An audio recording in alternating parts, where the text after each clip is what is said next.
वो कांपते कदमों से हांफते हांफते पहाड़ी की चोटी पर चढ़ रही थी।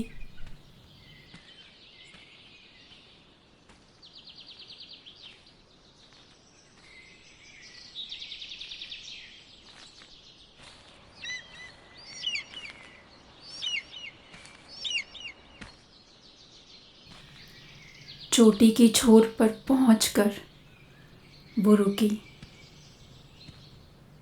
एक बार पलटकर पीछे की तरफ देखा और फिर गर्दन घुमाकर सामने घाटी की तरफ मुंह कर लिया।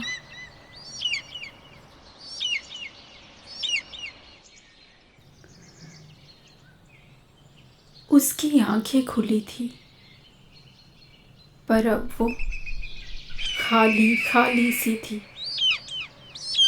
आंसू नहीं थे उनमें,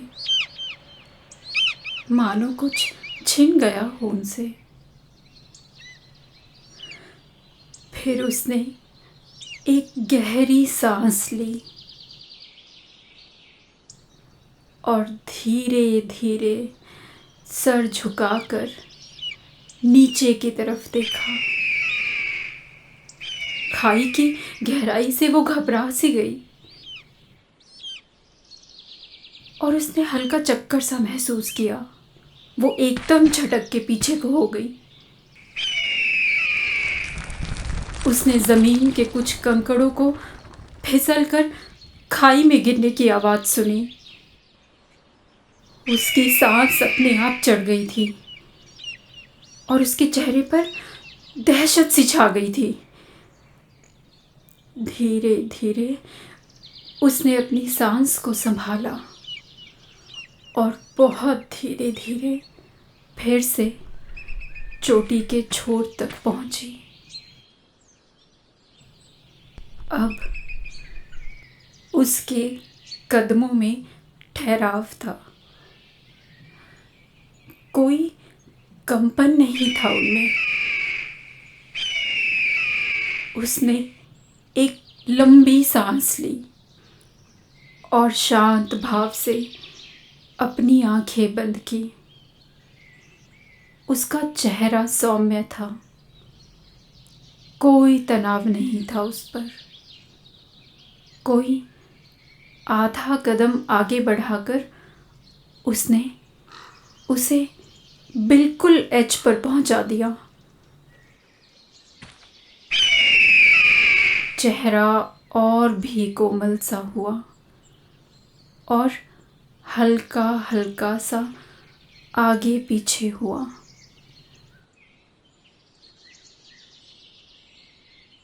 लगा कि वो कूदने को है,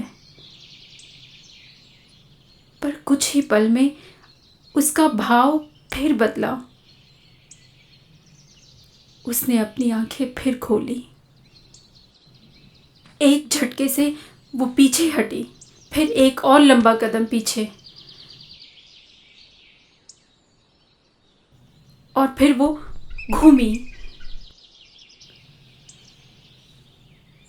डबडबाई आंखों से वो दूर देखने लगी, कहीं दूर।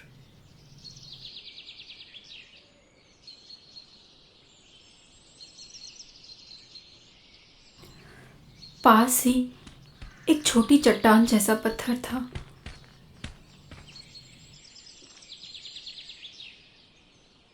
उसकी आंखें भर आई और वो धीरे धीरे उस पर बैठ गई और बिफर कर रो पड़ी।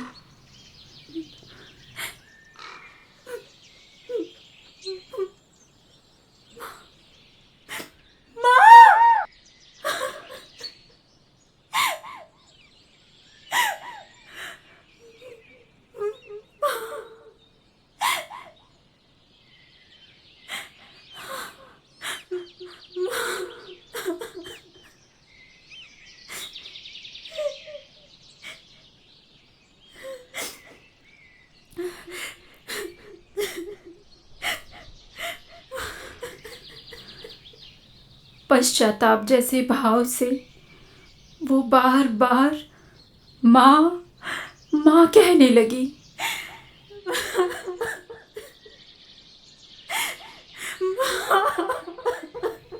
कौन है ये लड़की और क्या हो रहा है ये सब?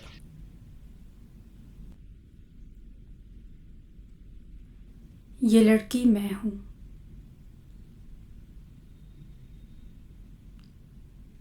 जी, मैं ही हूं वो लड़की। हाँ, मैंने अपनी जान लेने की कोशिश की थी। बार बार आत्महत्या का ख्याल मुझे घेर लेता था। आजिज़ आ चुकी थी मैं। खुदकुशी का ख्याल मुझे मुक्ति का एहसास दिलाता था उन सब बातों से जो दिन रात मुझे तोड़ती थी।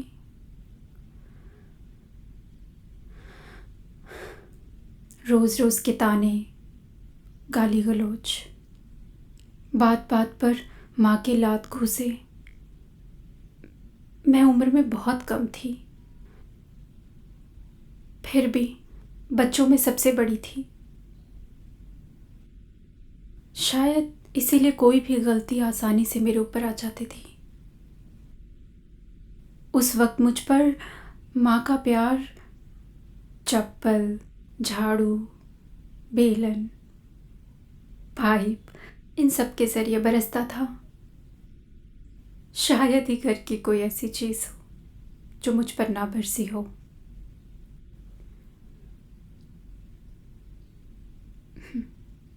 उस वक्त के माहौल में मुझे सच में याद नहीं कि मेरे पिता ने मुझे गोद में कब खिलाया।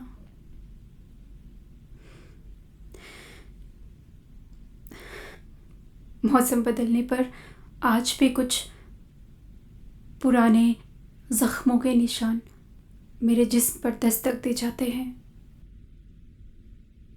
वो नीले निशान ही मेरे घर के प्यार की निशानी है।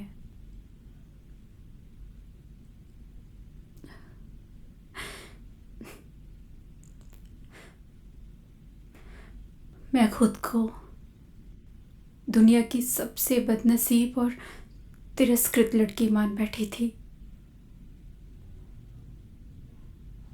न रूप है, न रंग है, लकड़ी जैसा पतला काला शरीर। कौन ब्याहेगा इसे? कब तक झेलेंगे? घर परिवार, रिश्तेदार, यहां तक पड़ोसियों तक के ऐसे कड़वे शब्द मुझे अंदर तक हिला चुके थे।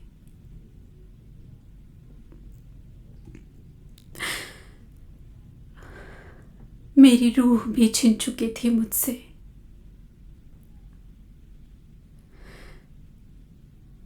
कई बार मैं आत्महत्या करने की सोच चुकी थी। उस दिन जब मैं पहाड़ी की चोटी पर एक एक कदम कगार तक संभल संभल कर सरका रही थी, तो यही सब ख्याल मेरे मन में आ रहे थे। मैं खुद से यही कह रही थी कि 1-2 सेकंड में सब ठीक हो जाने वाला था।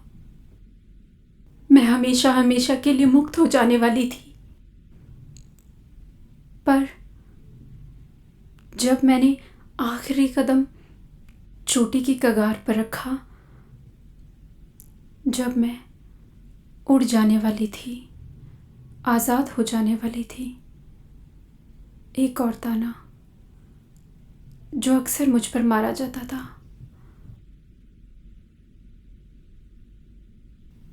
बिजली की तरह मुझ में कौंध गया, हिला गया मुझे, और मेरा कांपता हुआ आखिरी कदम वहीं रुक गया।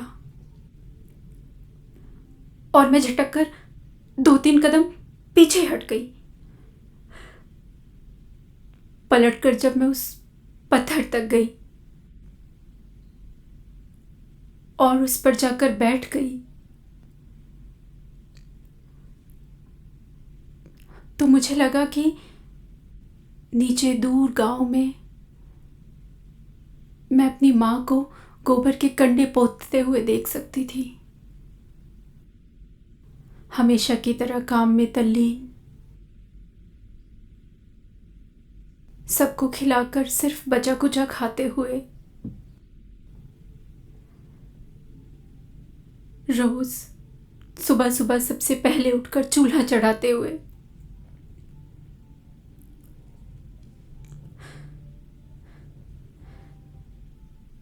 कभी आराम न करने वाली इस औरत की एक और हकीकत उस ऐन मौके पर मुझे याद आ गई जब मैं उड़ जाने वाली थी।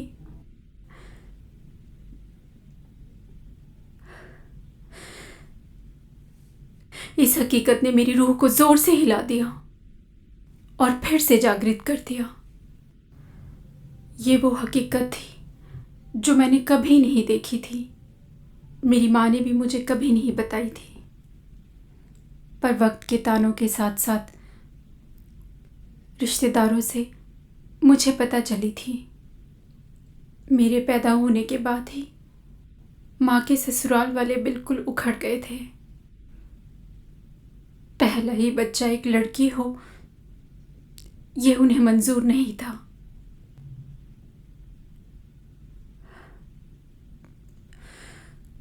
गुस्से में वो माँ को जबरदस्ती घर से निकाल देना चाहते थे।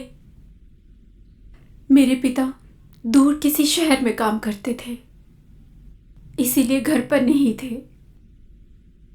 माँ को यूं भी बात बात पर गालियां, डांट और ताने सहने पड़ते थे।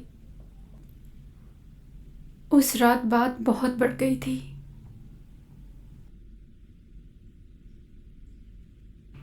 वो धक्के देकर मेरी माँ को उसी समय घर से निकालने लगे थे।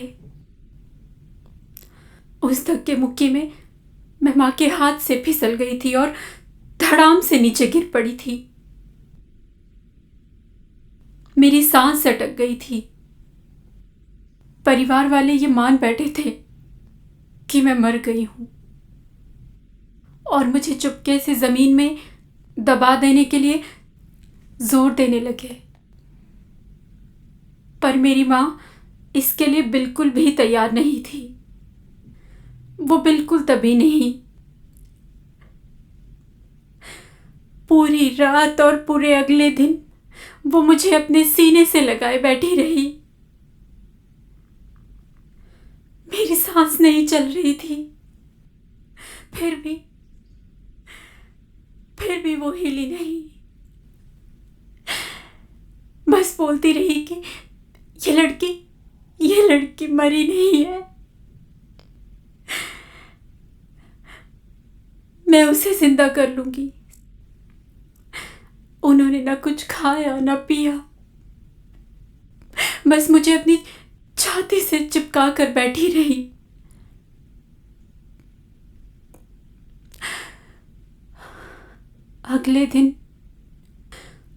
अगले दिन शाम को अचानक मुझे जोर की सांस आई और मैं रोने लगी। पूरी रात मैं जोर जोर से रोती रही, मेरी माँ भी रोती रही, खुद बिना खाए अपना दूध पिलाती रही। मुझे महसूस हुआ कि मेरी माँ का कोई दोष नहीं है। वो तो वही कर रही थी जो समाज उनके साथ कर रहा था। लड़की जनने के लिए तिरस्कार, गाली गलौज, मारपीट।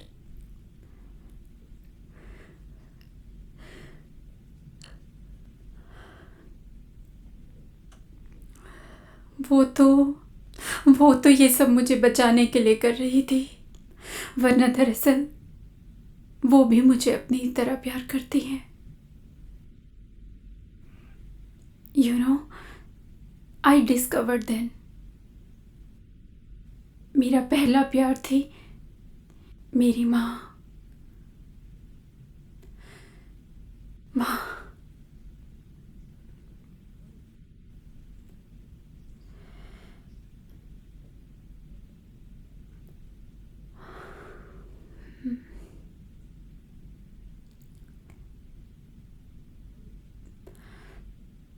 मेरा पहला रोमांटिक लव, यस, वो भी हुआ, बट दैट नेक्स्ट टाइम।